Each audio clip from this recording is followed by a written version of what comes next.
예, 오늘의 라스트 동영상입니다. 2023년에 대한 예측들을 오늘은 수치로 안 하고 좀 다른 관점에서 한번 해보려고 합니다. 재미없을 수도 있으니까 시간 나시는 분은 그냥 이야기 듣듯이 한번 들어보이소. 제가 요즘 크게 고민하고 있는 게 뭐가 하면은 그 트럼프, 코로나, 푸틴, 파월 뭐 이런 지점들을 고민을 하는데 그 코로나가 일어났던 그런 상황들이 과연 우연이었을까? 이제 트럼프가 나타났던 게 과연 그 사람 무슨 세상을 속이고 나타났을까?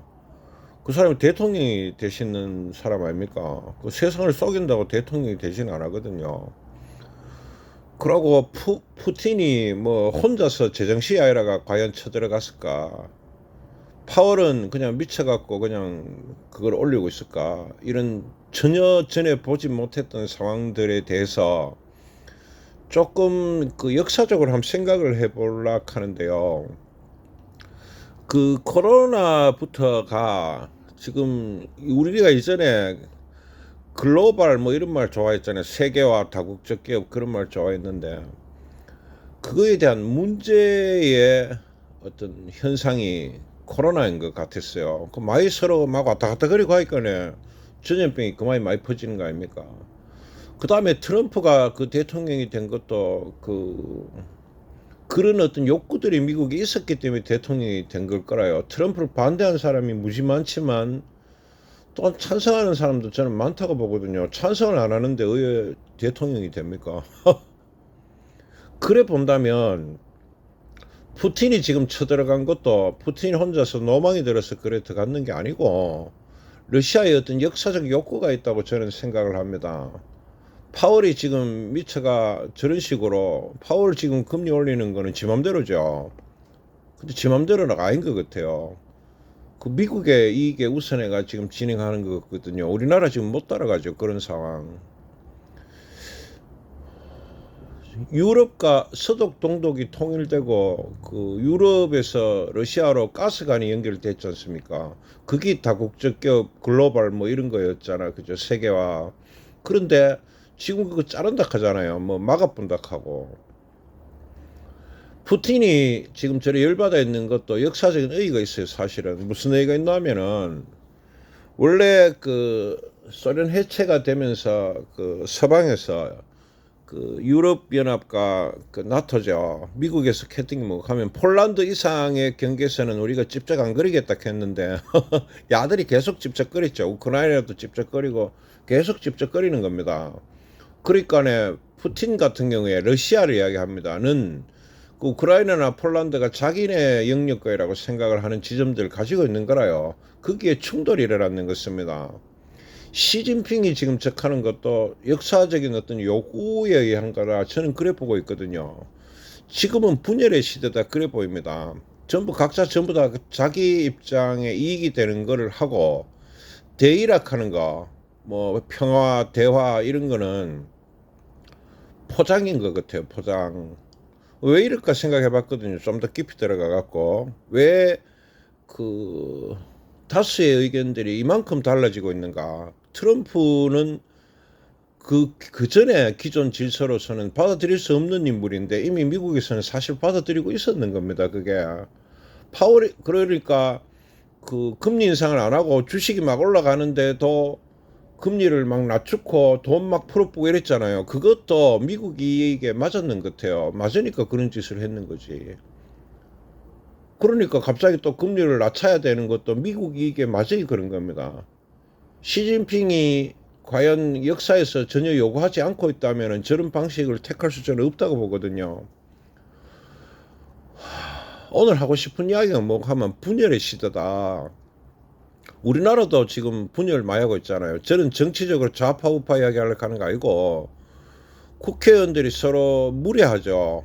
뭐 좌파든 우파든 간에 막 욕 안 합니까? 그러니까 욕해보고 되만 하고 안 되면 잘못했다 하고 그게 트럼프 방식이잖아요. 트럼프 막말을 안 합니까?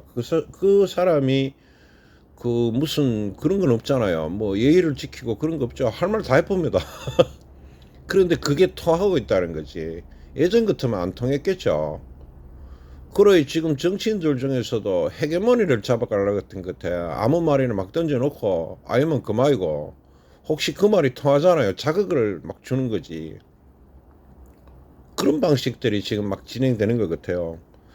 그래서 오늘 하고 싶은 이야기가 뭐고 하면 제가 봐서 코로나나 트럼프나 또 그 트럼프가 금리를 인하시켜 갖고 돈을 막 풀었던 그런 지점이나 또 파월이 금리를 막 올리는 이런 지점이나 또 푸틴이 그 뭐냐 막 쳐들어가 보고 하는 이런 지점이나 시진핑이 장기 집권하는 형태를 띠는 저런 거는 제가 아는 그 공산주의는 아닙니다. 그죠? 그런 방식들이 통하고 있는 거는 각자의 이해관계에 맞기 때문에 나타나는 현상이다. 우연이 아니고 저는 필연이라고 보고 있어요. 그런데 이 상황들이 제가 보기에는 내년에 더 악화될 것이다. 무슨 이야기고 하니까 우리가 코로나가 끝나면 마치 다 될 것 같이 생각을 했잖아요. 지금 개판 나쁘잖아요. 푸틴이 적할 줄 누가 알았습니까? 아무도 몰랐죠. 그 지금부터 앞으로 예측하는 거는 이전에 우리가 하던 무슨 자유 대화 뭐 어쩌고 그 평화 예? 그러고 그런 무슨 이런 룰들 있잖아요. 그런 룰로서는 진행이 안 될 것 같습니다. 그리고 주식시장에서 제가 이제 하고 싶은 이야기가 주식시장입니다. 주식시장에서도 전문가들이 예측이 하나도 안 맞는 거지. 전문가들은 그분들이 봤던 이전 어떤 데이터들을 갖고 지금 하고 있는 거거든요. 이런 관점에서 내년을 향후 예측을 해본다면 예측이 안 되는 거죠. 저는 반드시 트럼프급 또는 코로나급 또는 푸틴급 이런 무슨 상황들이 파월급의 무슨 상황들이 저는 일어난다고 봐요. 그 문제가 무슨 좀 조용해질라 하면 또 한 칼 오는 거지. 그럼 주식시장을 이야기를 하면 뭐 해야 되겠습니까? 아무도 예측 못하는 상황들이 일어날 것이다. 그래 봅니다. 그건 역사적 과정에서 어쩌면 필연이라고 생각이 들어요. 지금 어떤 상황들이 급격한 상황들이 일어나는 것은 필연적 상황이다. 그래 보입니다. 그 상황이 뭐가 일어날지에 대해서 아는 사람은 없다. 왜 없노하면은 어떤 단체나 어떤 그 무리 혹은 세력이겠죠.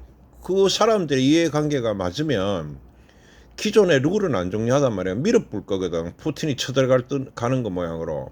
그런 상황들이 세계 곳곳에서 안 일어나겠습니까? 그러면은 돌발적인 이벤트들이 무수히 일어난다고 보여요. 그러니까 주식시장은 무슨 뭐 사이클이 어떻고 이런 이야기가 지금 중요 안 할 것 같습니다. 한 번씩 퍽퍽 가볼 것 같기도 하고 이 등락폭이 어마어마해질 것이다. 그리고 지금 코로나나 파월의 이 장세가 옛날에는 10년에 한 번씩 와야 되는데요. 지금 2, 3년에 한 번씩 오고 있잖아요. 저는 내년에도 올 것 같습니다. 내년에 안 오면 후내년에는 반드시 오겠지. 뭔지 모르겠어요. 뭐 예를 들어서 버튼을 잘못 눌러가 어디서 핵미사일이 잠시 터졌다든지 물론 수습은 되겠지. 그 맞았는 사람 다 죽겠지. 그럼 막 문제 커지겠죠. 이런 상황들이나 모릅니다. 그러고 문제의 해결들이 그래 만만찮을 거다. 왜 그렇나 하면은 예전에 이걸 대화로서 다 풀었는데 다 끌어모이가 대화했잖아요. 요즘 이유가 끌어모이도 무슨 대화를 그 내용이 없더라고. 제 생각에 내용이 있을 게 없을 것 같아요. 왜 없노 하면 전부 각자의 이해관계에 맞게 안 그래서 합니까? 실제로 뭐 우리나라도 전부 사람들 자기 다 편한 대로 자기 이해관계에 사는데 이게 우리나라의 문제가 아니고 제가 봐서는 전 세계적인 문제다라고 보이고 이거는 주식시장에 그대로 나타나리라고 보입니다. 그래서 정리하면 이렇습니다. 지금은 갈등의 시대다. 단절의 시대고 그래서 많은 문제들이 일어날 거다. 트럼프급, 코로나급, 파월급의 문제들은 계속 발생하리라고 본다. 뭔지 모른다는 거지. 그래서 장은 언제든지 한 방향으로 확 가쁘는 수가 생길 것이다. 예측을 못한다. 그거 예측하는 사람은 한 명도 없을 것이다 라고 봅니다. 그래서 그 좀 빠른 속도로 주식에서 대응이 필요하고 뭐 2000도 얼마든지 저는 갈 수 있다고 봐요. 2700도 갔다가 뭐 이런 상황들이 얼마든지 일어나리라고 봅니다. 내년 후내년에 언제 그래 될지는 모르겠지. 그럴 때 대응을 잘해야 될 거다. 돈 벌 수 있는 기회도 안 되겠습니까? 돈 벌겠지. 박살나면 돈 버는 기회 아닙니까? 그래서 왔다 갔다 거림의 그 정도가 굉장히 크고 적게 행보할 수도 있겠죠. 그러다 한 번씩 데미지가 씩 일어나는 장이 일어날 거다. 사건 사고가 많을 것이다. 주식시장은 아래 위로 어디로 갖다 박아도 안 이상한 그런 일들이 수시로 일어날 것이라고 봅니다. 12월 10일 날 2023년, 2024년에 대한 앞으로의 장세가 그 역사적인 관점에서 우연이 아니고 필연적으로 일어나는 흐름에서 그 주식시장을 한번 그 예측을 하내 봅니다. 예측이 아니고 전망을 해 보는 것이죠. 그래서 꼭 하늘에서 혜성이 떨어지듯이로 그 우연의 일치잖아요, 그죠?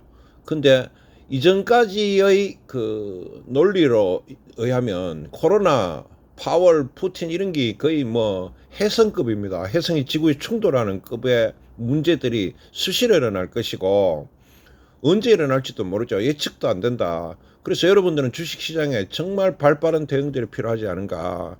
현금 비율도 가지고 있는 것도 맞겠죠. 그 문제에 대응해서 그 고통받는 사람들은 역시 약자겠죠.